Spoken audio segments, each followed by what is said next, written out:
inspiration for your book? Well, at the risk of stating the obvious, obviously Julie Andrews herself was the inspiration, in that I have been a fan of hers since I was a very young girl. And what better way to start a story for children today than somebody who inspired me so much as a child. But what I didn't know was what her childhood was like. And it made me, once I started writing for children, it made me think, how did she get to be Julie Andrews? And I discovered that she had quite a bit of hardship along the way and handled it with fortitude, with perseverance, with grace, and it made me admire her even more. I decided that I wanted that to be the main focus of the story, was how she overcame that hardship to become the beloved star we know she is today. And what kind of research did you do while writing this book?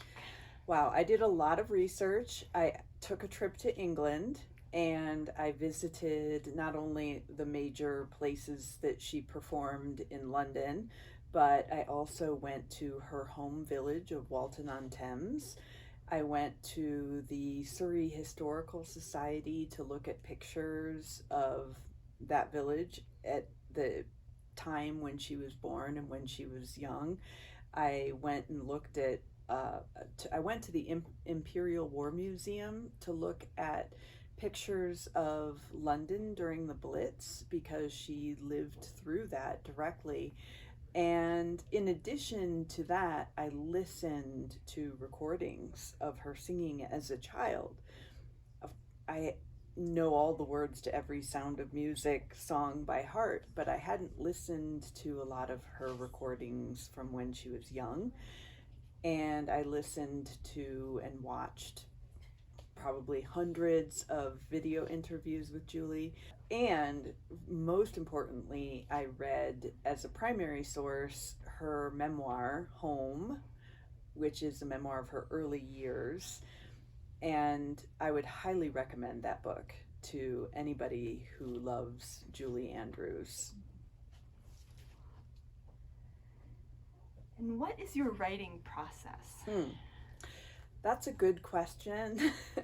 And it's one a lot of people ask me, and I hope that fellow writers will find it encouraging that I don't have a specific process, in that I write what inspires me. I don't necessarily write every day, but I'm always thinking about my stories. What I might be doing the dishes or cooking dinner, and I'm thinking about an issue in one of my stories, so that by the time I do sit down to write, generally I have a pretty good idea of what I want to accomplish on that manuscript at that time. So the writing sessions are perhaps more infrequent than non-writers and or other writers who are more disciplined than me might expect. But in the end, hopefully, it comes together. What is one thing you really want everyone to know about your book? I don't think everyone has to love Julie Andrews as much as I do to appreciate the book. What I would love for everyone to take away is that we all have gifts. And it may seem like once you figure out what your gift or gifts are, that it's easy to pursue that and to use that gift to make the world a better place. But that's not the case necessarily. It certainly wasn't the case for Julie. She had to do a lot of hard work in very trying circumstances. And it takes courage to embrace your gifts and to improve upon them, and especially to share them with others. And that is something that Julie has done in spades and continues to do. And that I find so inspiring. So what have you read lately that you really loved?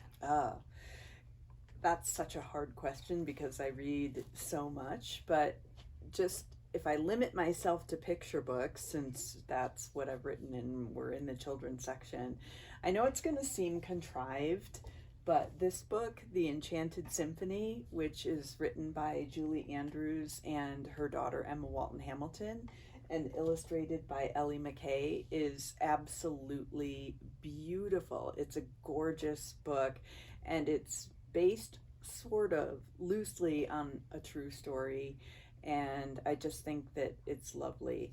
I love the book An American Story, written by Kwame Alexander and illustrated by Derek Holter. It is so moving, and it tells truly the story of America from the perspective of African Americans beginning as slaves and then, coming from Africa through slavery and then their freedom. And it's an unflinching look at the foundations of this country, and the illustrations are unreal. They're so beautiful, and it is broken into sections where a teacher is asking modern children questions that are unanswerable, really, but the story takes a crack at it, and it's really beautiful, and I think an incredibly important title right now. Another book I love is Aya Halil's The Great Band Book Sale, because we are in the midst of an era where more books, especially books for children, are being banned at record rates, and in some cases whole in some cases whole subject matters are just being eliminated from school libraries and classrooms.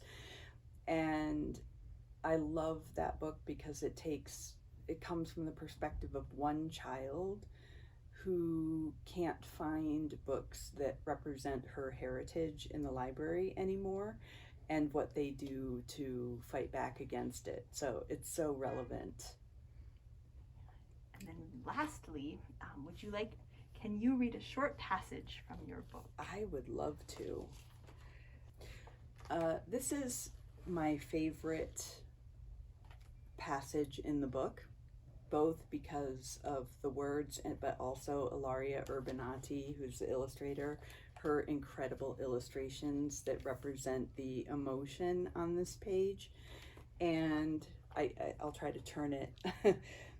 This is the scene where Julie is coming onto the stage at the Royal Palladium Theatre to sing for the Queen, and she is only 13 years old here.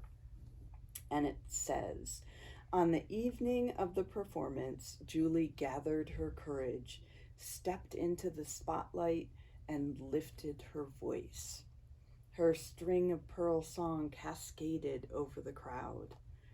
Like the rhythm of a river, the whistle of the wind, the sweetest symphony of birdsong." And then, ta-da! Julie finished to a crescendo of applause, led by the Queen herself. And it's just so beautiful, the illustrations.